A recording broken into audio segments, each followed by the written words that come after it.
My name is Bob Johnson. I met my current wife over 10 years ago.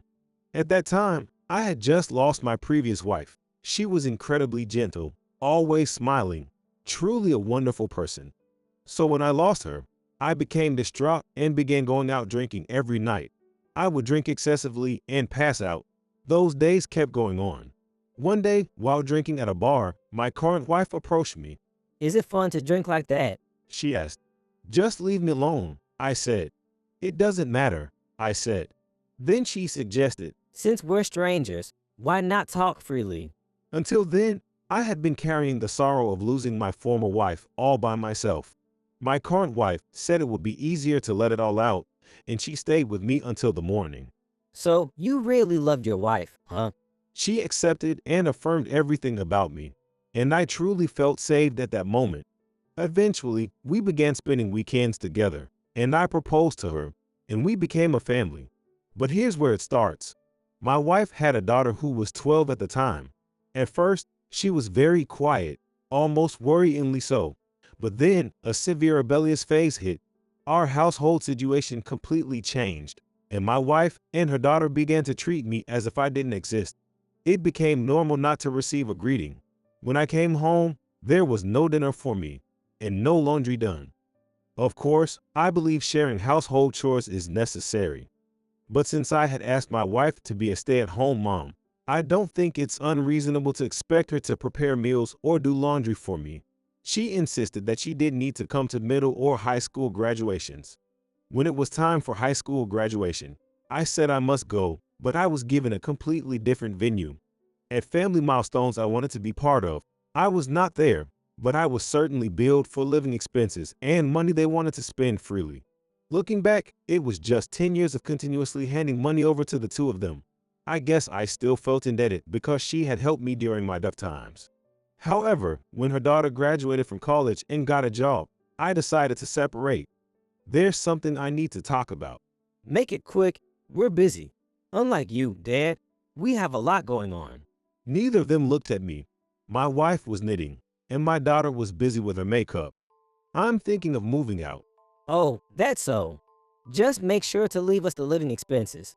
Oh, and include a little extra for pocket money, of course. For a moment, everything went white before my eyes. I hadn't expected them to try to stop me, but their self-centered words made me feel dizzy. Okay, I was more tired than I thought. I nodded to their demands. Then, please feel free. Wait. For just a moment, I had hoped for something different from my daughter's words. But what came out of her mouth was a final stab to me. We can keep living in this condo, right? Do whatever you like. I sighed softly and answered with resignation. After all, I bought this condo on a mortgage when I married my ex-wife. It would be a lie to say I have no attachments left, but I should prioritize my peace of mind now. I'm sure my ex would agree with that. Well then, my belongings were already moved out. I took only my valuables and left the home I had grown accustomed to. At that moment, laughter bubbled up from deep within me. And at the same time, tears trickled down my cheeks. Maybe now's not the time to bring that up. I thought living alone would be lonely, but it was actually quite comfortable. I never knew that a life where I didn't have to consider anyone else could be this enjoyable. After losing her, it had been a whirlwind life. I remembered my ex-wife a little, smiled softly to myself, and started to tidy up our remaining household chores. 3 years of tranquil life had passed when one day my ex-wife called me. It was strange since we hadn't been in touch at all during these 3 years, so I pressed the call button.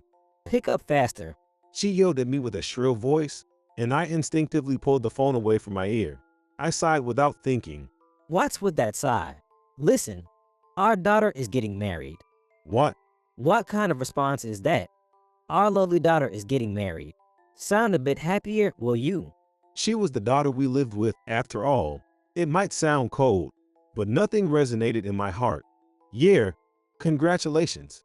Even to myself, my voice sounded as monotone as a machine. And her fiancé is a doctor's son. Is that right? That's great. Hey, Dad. The call must have been on speaker because my daughter suddenly joined in. Your lovely daughter is getting married to a wonderful man who will someday become a clinic director. Make sure you come to the wedding as a respectable father, not embarrassing us. I see. I felt a slight pain in my stomach. They must be desperate not to mess up this marriage. Both my ex and daughter must think it's essential for both parents to be present for that. Oh, and by the way, weddings cost money, so we're counting on you. What? I was genuinely irritated and couldn't keep my cool. That money should have been accumulated over the years from the monthly living expenses I've been sending. That amount wouldn't be nearly enough, considering how much college costs. Well then, transfer a lump sum separately from the living expenses, please. My ex-wife and daughter said what they wanted and then hung up the phone. The cold electronic tone seemed distant as I stood there stunned. And then I noticed tears slowly sliding down my cheeks. I'll make them pay. I'll deliver proper retribution to those two, I vowed to myself. The moment I decided, I called someone. Long time no see, Mike. Can we meet up soon? Yeah, I've been wanting to see you too. How about this Saturday? That works for me. I'll find a place for us. Thanks, that helps a lot. Any particular food you like? Anything's fine as long as I'm with you, Bob. Okay then. I naturally felt a smile spread across my face. Maybe it was because of the phone call I had just had, but talking to Mike seemed to heal my heart. I had decided to enact my retribution on the two of them and set the wedding day as the day of execution. And finally, it was the wedding day. Hey, As I was looking for the dressing room, my wife came running towards me like a banshee. hey, the money for the wedding preparations hasn't been transferred. I covered it, so make sure you pay me back later. Even my wife knew this was not the place to cause a scene as she was whispering in my ear. I had been entrusting you with the money for years. It's strange if that money isn't enough. Could you show me the bank book and a rough breakdown of what it was used for? If it's really not enough, then I'll pay. I can't remember every little detail like that. I saw her falter for a moment and was certain she probably hadn't been saving up at all, or if she had, it wasn't nearly enough. I had been paying for all the college expenses. Having been just handing over money as told, I had checked my bank account again, and a large sum had been withdrawn from the account I had set up for educational expenses. You're making such a fuss. Paying for the family is your job, isn't it? Mom, what's going on? I can hear voices all the way in here. With that, my daughter peeked through the door slightly. She was probably dressed in her wedding gown. That slight affection made me want to see her. But then, oh, Dad, you're here. There wasn't nearly enough money.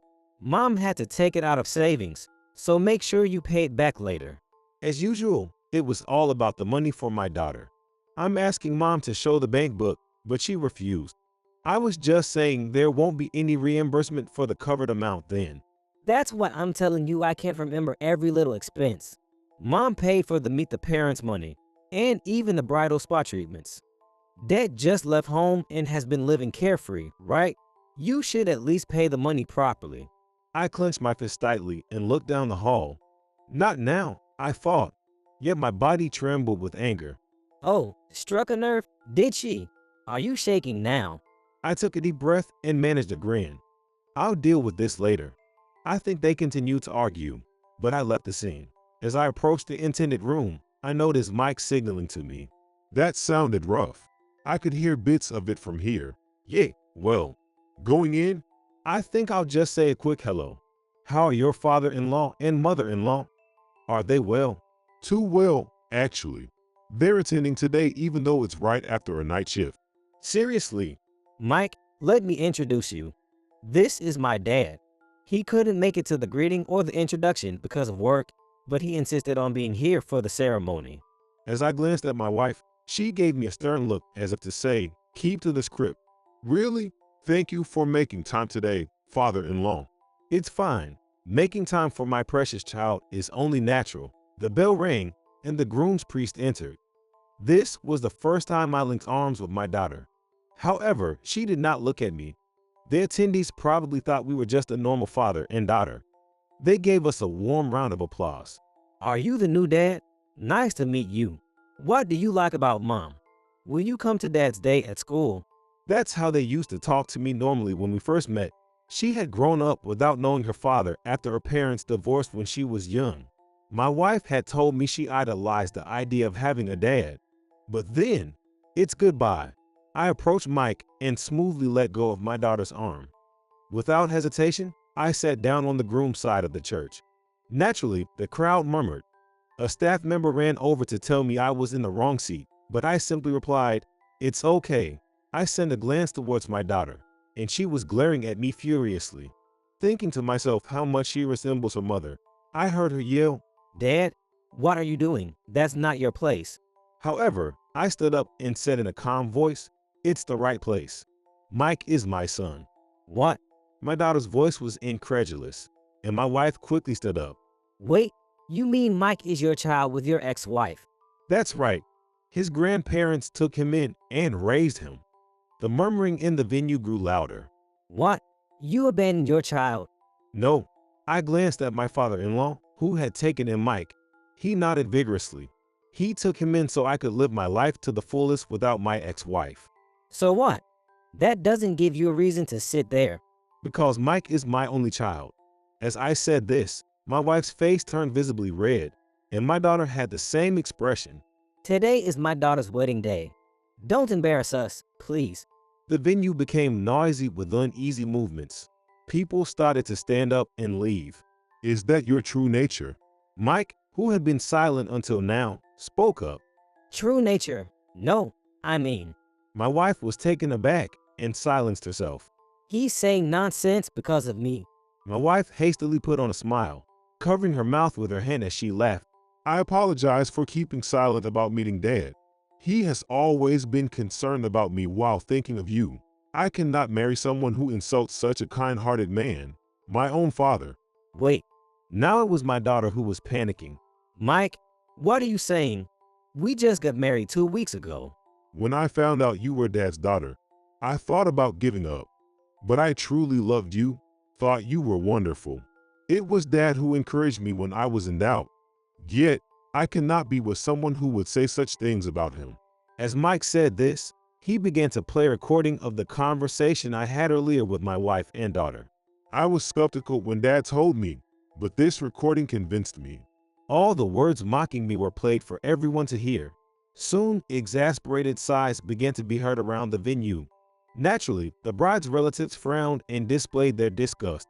The bride's mother-in-law was dabbing her eyes with a handkerchief, and admittedly, it pained my heart.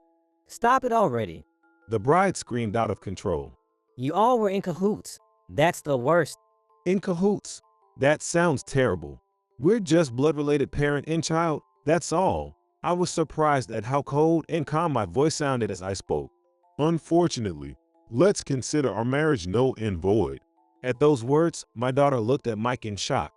After that, we paid additional money to the venue as a cancellation fee, returned all the wedding gifts, apologized to each attendee, and that was the end of the day. Afterwards, my wife and I divorced, and I cut ties with my daughter. Well, they probably don't want to see me either. And so, I was supposed to be free. Mike is a doctor. He works at the clinic his grandfather started. In reality, my enraged wife and daughter began harassing the clinic. They left negative reviews. They made silent calls during office hours.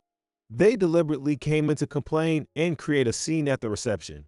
I felt it could be legally addressed as business interference. But aside from the trouble at the reception, there was no proof it was my wife and daughter. I was troubled. I brought up a certain matter with Mike and his grandfather. However, it was a reality that could hurt Mike. One Sunday, I went to Mike's house and showed him a pile of documents. Mike, pale-faced, nodded and said, If we can win, let's go for it. One day, I called my wife. After several tones, a listless voice answered. What now? We're done, right? I'll get straight to the point. Stop the harassment. On what basis are you saying that? Weren't you causing a scene at the reception just the other day? Causing a scene? That sounds bad. I waited 2 hours for my appointment. I just said they should manage their time better. Is that so? Well, if you're home now, could you open the door? I have something to talk about. What? We're strangers now, right? Even if we're ex-spouses, you can't just have a man over at a woman's house, right? Mike is here too, and I brought another woman. You can feel safe. We're already at the apartment. No way. It's about Ryan. She clicked her tongue when she heard Ryan's name, but quietly answered, "Okay." The auto lock was released, and we headed to her apartment. What? Make it quick, please. My wife let us in and sat down on the sofa, sighing. Who's the guest? My daughter peeked out her face from another room. Seeing us, she contorted her face. How dare you show your face after messing up my life? You wouldn't have a leg to stand on if I sued for damages. At my daughter's harsh words, I grinned and placed a photo on the table. "Yeah, I'll tell the lawyer right away. I'm gonna sue you for damages." What are you talking about? Is this person your friend? It seems like my wife is trying to play it cool. She laughed at the photo. I just had dinner with a male friend. This guy, he's a host, right? So what? Just because I hung out with a host doesn't mean. Please take a look at this. The lawyer, who had been silently standing there, placed another photo on the table. There were clearly incriminating photos lined up. Wait, Mom, you went to see a host? Feeling the seriousness of the situation, my daughter also came into the living room. And the moment she peered at the photos, What? Why? her face drained of color. You had a thing with this guy too, right? Mike asked my daughter calmly, but with an emotionless voice. I don't know. We have evidence now. Mike frowned sadly and placed several photos on the table. They showed my daughter being friendly with a host, clearly crossing a line. That's not true. This is My daughter tried to come up with an excuse, but it seemed like the words just wouldn't come out. Both the wife's infidelity and the daughter's infidelity occurred while you were still married. Therefore, we can claim damages. And moreover, there was something between you two even when you were engaged, right? My daughter seemed to be at a loss for words, hanging her head low. What's going on here? Suddenly, my wife exclaimed. She was holding up photos that served as evidence of our daughter's indiscretions. Her hand was shaking considerably, and it seemed like it wouldn't be long before my wife lost her sanity. Why are you with Ryan? Well, because he's my boyfriend. Your boyfriend is Mike, right? Stop saying such audacious things. Mom, you couldn't possibly be seriously dating a host who's about the same age as me, right? Just because his profession is a host. Besides, he told me I'm the only one for him. Don't people say that to everyone? He even bought me jewelry. She proudly showed off the necklace, which turned out to be the same one my wife owned. "Cut it out!" I couldn't help but shout loudly. This was probably the first time I'd raised my voice this loud since my student days. Do you both notice that you haven't apologized to us even once? Stop living your life using someone else as a punching bag. I went to see a host because you're unreliable. Since you can only make money, you should have made things easier for me too. Got it. You deal with the consequences of your own actions. You probably spent our savings on the host too, right? We'll add that to the claim too. Wait, but We'll figure it out once we look into it. I was willing to let bygones be bygones if you apologized, but it's too late now. fine. I'm sorry. I'm really sorry. It's too late. Let's go, Mike. I pushed Mike's back and went outside. The two of them were shouting something. The lawyer was explaining the future proceedings in an even louder voice. Leaving the apartment behind, I stretched out to the fullest. Come to think of it, Grandpa finally invited us to have dinner together. Grandpa's food is delicious, isn't it? Let's go. I thanked the lawyer who came out from behind and pushed Mike's back. Well, there's a message saying hurry up and come. Mike chuckled with the same bitter smile as his ex-wife and started running. Feeling both relief and a little loneliness now that I was finally free, I sprinted to the station with Mike. My wife was stubborn until the end, but I tried to convince myself that there were some good parts about her too. But that was my naivety, and proved that I hadn't confronted myself. From now on, I want to face myself firmly and live peacefully. As for the relationship with Mike, that's another story.